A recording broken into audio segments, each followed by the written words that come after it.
नमस्कार दोस्तों, मैं महेंद्र सिंह परिहार आप सबका परिहार सर यूट्यूब चैनल में स्वागत करता हूं।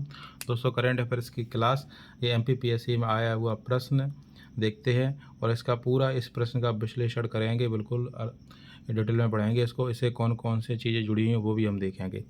वर्ष 2021 में ये एमपीपीएससी 2024 में आया था। एमपीपीएससी प्री 2024 उसकी श्रृंखला चल रही है।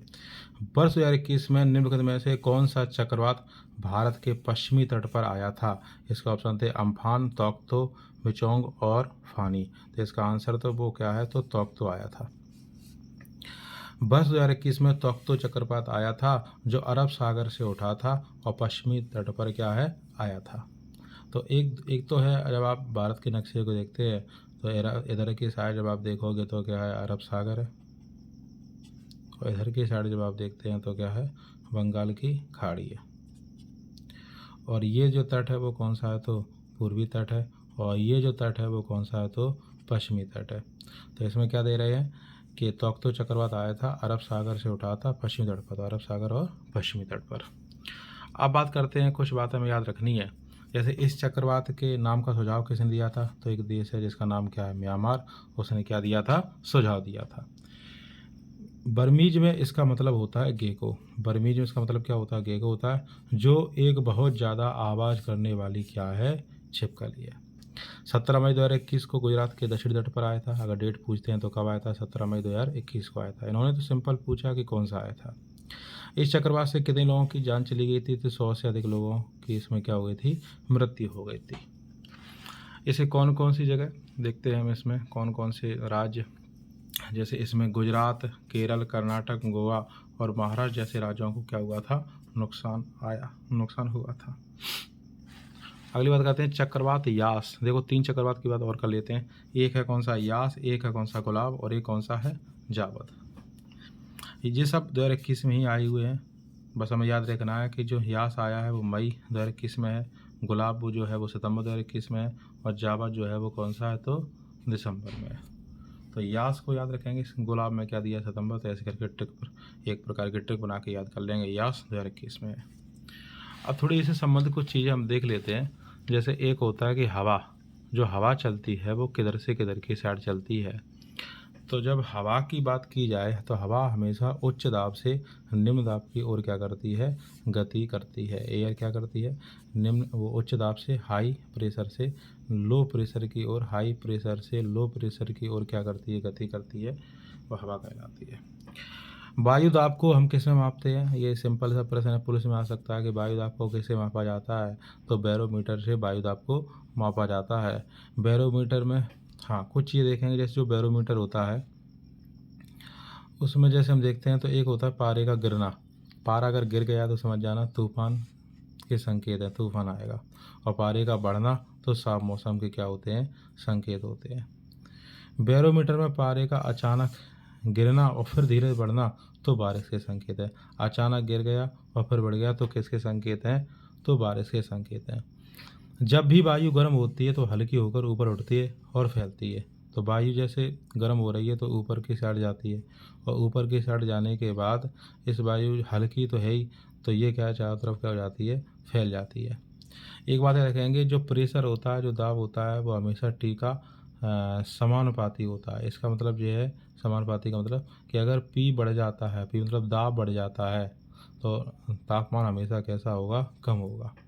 पृथ्वी पर वायुदाब कम होता है कब है, तो देखो वायुदाब अगर कम है, वायुदाब कम है तो तापमान बड़ा होगा।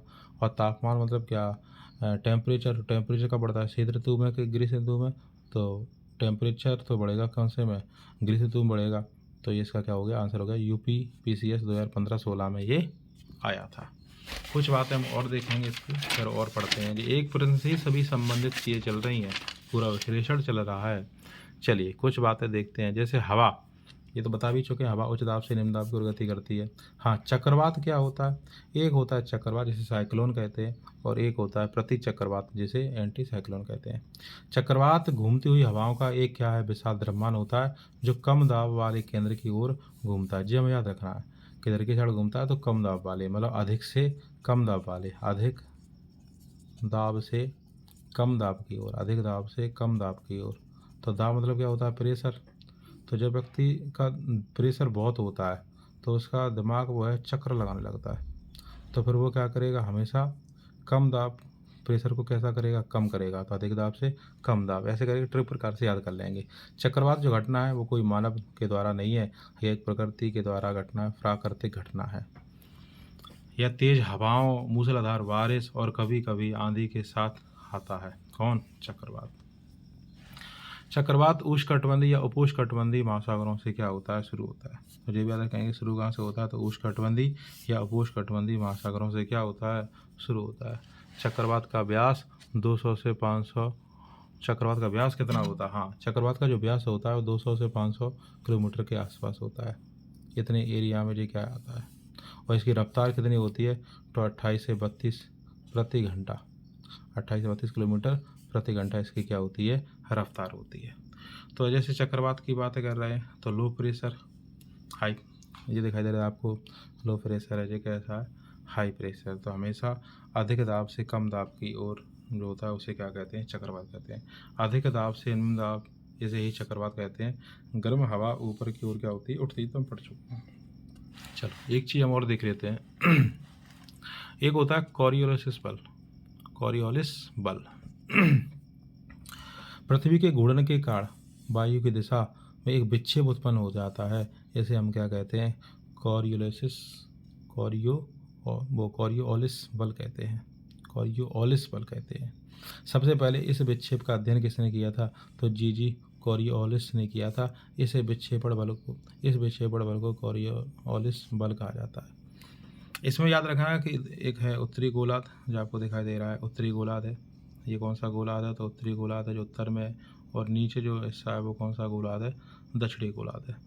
तो ये जब इसमें जब ये बल लगता है तो हमेशा ये राइट हैंड की साइड में, और नीचे वाले में हमेशा कैसे, लेफ्ट हैंड की साइड में। इसको हम आगे भी देखेंगे तब वो तरीके से पढ़ेंगे। चलो कुछ बातें हमें ध्यान देनी है यहाँ पर।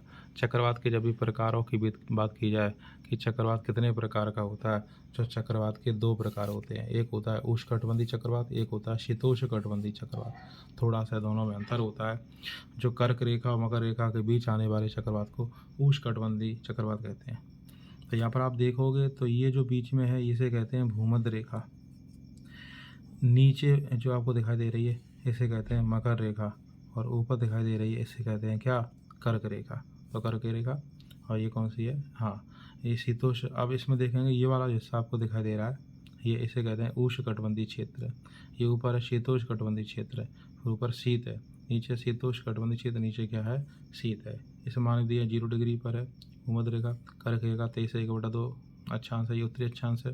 और मकर रेखा 23.1/2 ये दक्षिणी अक्षांश है। कौन सा अक्षांश है, ये दक्षिणी अक्षांश है। और ये कौन सा अक्षांश है, तो ये उत्तरी अक्षांश है। इसके बाद 66.1/2, 66.1/2 ये उत्तरी ध्रुव हो गया। और ये कौन सा ध्रुव है, तो दक्षिणी ध्रुव है।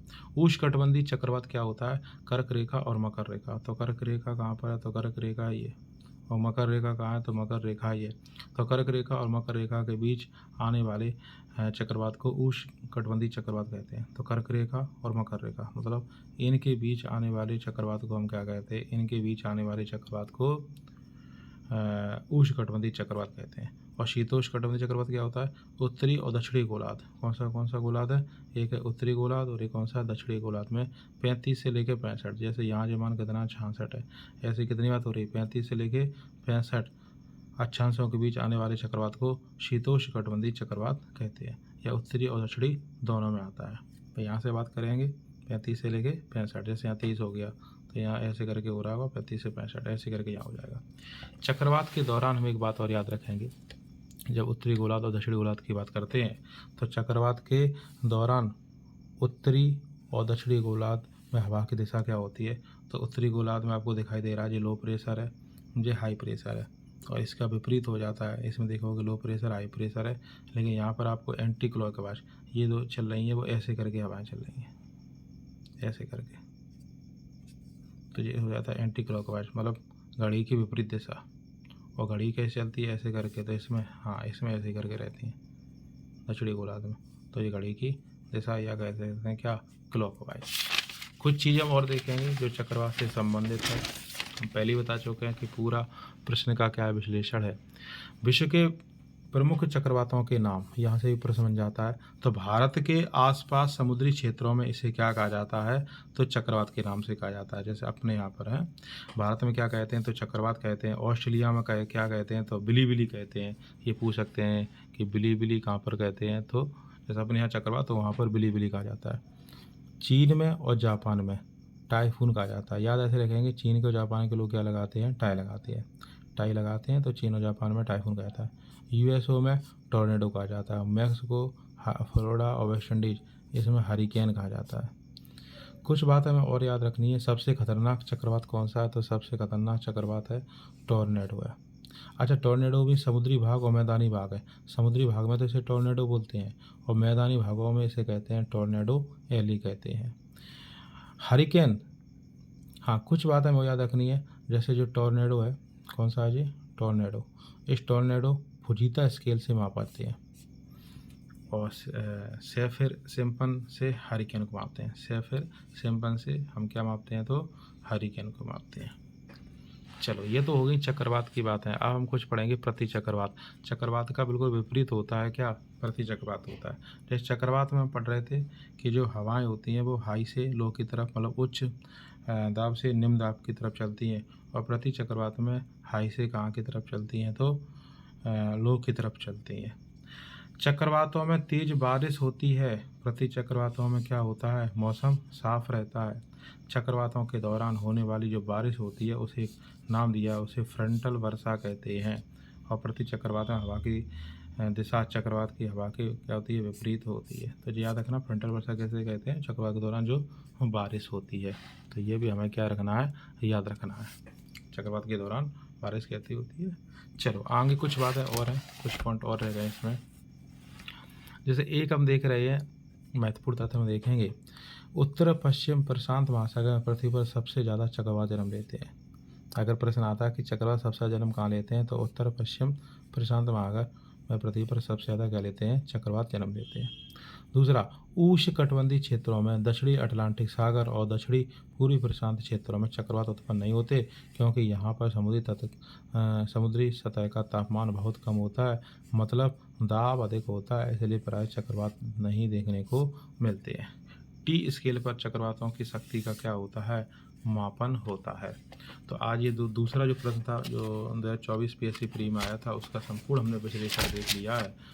और अब हम आगे इसमें और चीज़ें देखेंगे, जैसे कुछ चीज़ें हमें और पढ़नी है, तो वो अगला जो प्रश्न है उसको हम इसमें क्या करेंगे, कवर कराएंगे। तो ये तीसरा प्रश्न है, तो इसके बारे में नेक्स्ट वीडियो में इसकी क्या होगी, चर्चा होगी।